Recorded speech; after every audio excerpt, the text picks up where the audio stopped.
మా ఇంటి దైవం మా కంటి దీపం నువ్వేలే సాయి. మీ సన్నిధానం ఓ పుణ్యధామం నీ ద్వారకామాయి. బాబా దయా సముద్రుడు. మన యొక్క మానసిక శారీరక శక్తులు ఎంతటివో ఆయనకు పూర్తిగా తెలుసు. అందువల్ల మనకు అలవి కాని బాధ్యతలను బాబా మనపై మోపరు.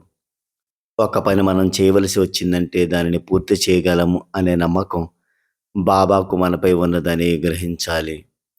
ఒకవేళ ఆ పని మనం చేయలేక ఓటమి పాలయ్యామంటే దానికి కారణం బాబాపై మనకు విశ్వాసం తక్కువ అని అర్థం చేసుకోవాలి.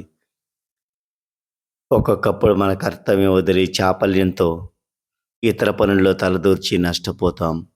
పైగా ఇదంతా దైవం చేసిందని దైవదూషణ ప్రారంభిస్తాం. నేను ఏదైనా చేయగలను అనే అహంకారంతో కుక్కకు బదులుగా గాడి తెరిచినట్లు అక్కర్లేని పనులు చేసి భంగపడతాం, నష్టపోతాం. ఇలా మనం ప్రవర్తించడానికి కారణం ఏమిటి? మనలో ఉన్న లోపాలు, తప్పులు ఏమిటి అని కాస్త మనల్ని మనం విమర్శించుకోవాలి. ఇతరుల కన్నా గొప్ప అనిపించుకోవాలనే భావం పెంచుకొని ఈర్ష్య, అసూయ, ద్వేషం మొదలైన శత్రులకు బానిసలం కాకూడదు. అప్పుడు ఈ దుస్థితి రాదు. మన ఈ మానసిక అర్థమైతే చాలు. బాబా పాదాలపై పడి క్షమాపణ చెప్పుకొని శరణు వేడగలుగుతాం.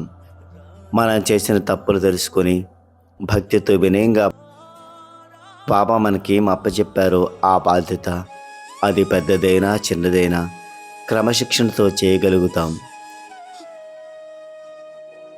బాబా స్మరణలో మునిగి చేసే ప్రతి పని ప్రశాంతతను, విశ్రాంతిని ఇస్తుంది తప్ప బరువు అనిపించదు. బాబా మన శక్తి మేరకే బాధ్యత అప్పగిస్తారు, ఆశీర్వదిస్తారు.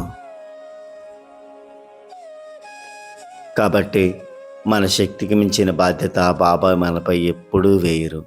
జై సాయిరాం.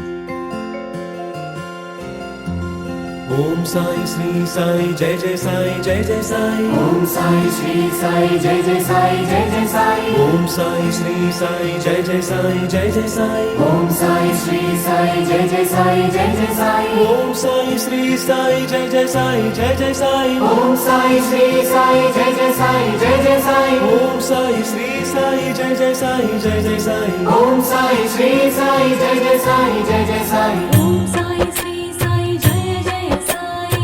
ఓం సాయి శ్రీ సాయి జయ జయ సాయి.